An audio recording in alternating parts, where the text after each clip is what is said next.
downstairs after this 13-2 victory. Coach, congratulations. This one had to feel a little bit more like it at the plate here tonight, didn't it?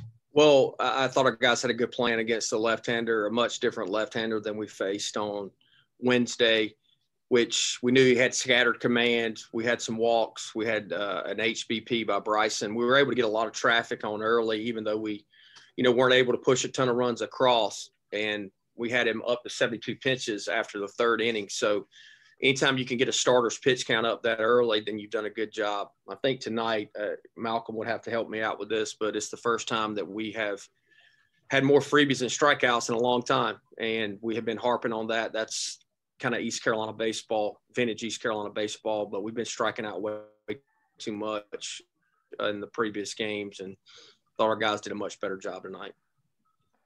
Well, bullpen, another good outing.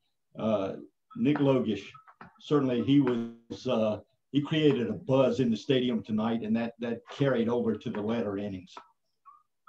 Yeah, we didn't pitch good early, and Smitty didn't look like himself. He battled, of course, because that's what Smitty does, and Spivey didn't look like himself either, but he battled. Thought Nate Napholtz came in and did a really good job, and we knew we were going to have to go to different guys tonight, but Logish, I just didn't expect him to go 2 innings that quickly. I don't know, what he struck out, 4, 5, 6? Six, all six, yeah. 6, and really proud of Nick. It's not been an easy road to hoe. I know I said this about a lot of our guys, but he didn't pitch great last year. He didn't have a great fall. He was very coachable. His dad actually had heart surgery in the fall. I mean, a lot of things went wrong for Nick Logish in the fall, and he stared adversity in the face, as a lot of people do in life, and got better and worked with Coach Dietrich and Coach Knight. And now you get to see that's what we recruited and that's what we envisioned. But just so happy for him, because it hasn't been easy for him, and he did a really good job tonight. Before the game, you mentioned how there's been so much you've had to manage for this season, that the fact that you hadn't seen fans yet hadn't really been much on your mind. Well, they were here tonight, and you pull out an effort like this. That had to feel great to do this in front of some folks finally. Yeah, it's starting to feel a little more normal. I think as we keep going, it's going to continue to feel more normal.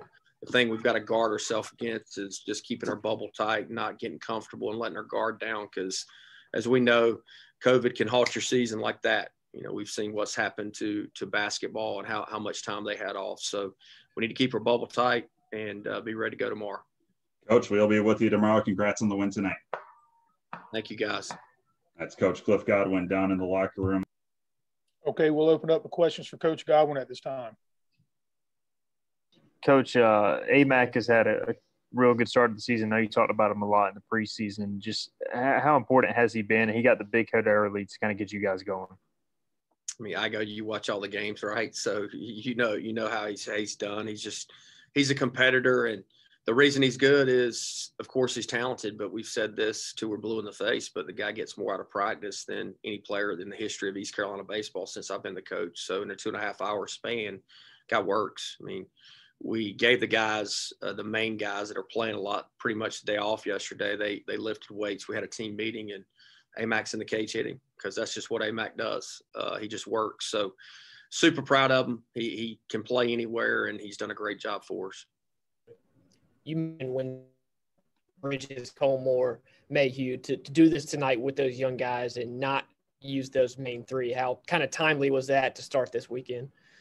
Well, we weren't going to them, Ronnie. So, it was a little bit hairy early, as you guys watched, and we weren't going to them. None of those guys were available tonight. I hope a few's available tomorrow. Gavin will be available tomorrow, but we weren't going to go to them. So we were going to have to win with the guys that we had available, and those guys did a good job, especially Nate and Logish. Coach, 13 runs tonight, bunch of hits, much better approach it looked like at the plate. How much happier are you tonight, the way they performed at the plate overall? I laugh because we actually didn't have a lot of hits. We hit some balls hard. We had a good approach until the latter innings, and we were able to get some more hits, but you can't control hits. So all the parents and everybody just looking at batting average. Ryder hit a ball hard today, as a couple guys did, and it's right at somebody. So we just worry about hitting the ball hard and trying to get guys on base and executing our offensive approach, which I thought we kept the chain together pretty good tonight.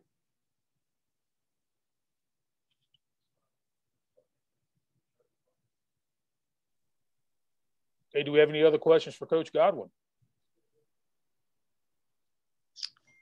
Thank you, Okay, guys. Coach, congratulations. I'll get Seth in here. Hey, Seth, how are you doing? Good. How are y'all? Doing well. Okay, we'll open up the questions for Seth. Seth, Coach Godwin talked about earlier this week he wanted to see some different arms in the bullpen step up. You're obviously catching those guys. How do you think they kind of handled the moment tonight?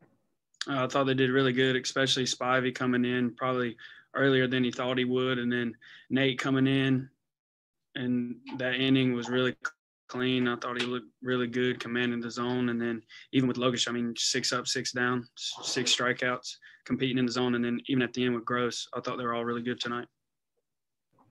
With Logish specifically, when you're a catcher and you get 6 strikeouts in a row like that, what is that kind of like behind the plate? Just, grooved it. Looks like he's throwing a lot of fastballs. Was it just a lot of strikes that they couldn't catch up to, or what did you think? Yeah, I mean, Logish has just got a good heater.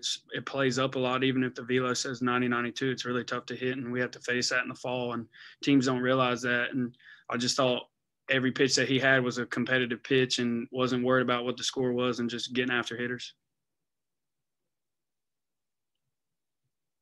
Seth, you got ahead 2-0 in your home run at bat. It looked like you got a fastball there. Were you hunting the fastball, and was there any thought maybe he throws a changeup on a 2-0 count? Yeah, well, I kind of saw from a first at bat the way it was with runners on, probably more off speed, and then when I got to 2-0, I kind of just flipped and stayed fastball and finally got one and put a good swing on it. Seth, how would you rate this team's performance tonight overall? I thought it was really good. We had a good game plan against the starter, even though we didn't have, I wouldn't say as good numbers off of him as it looked like on paper, but I thought we stuck to our approach. And I think he threw like 94 pitches in 5 innings, and he had 70-something in 3 innings. So I thought we stuck to it. We didn't have a lot to show for it, but that was a way better performance than we had the other night for sure.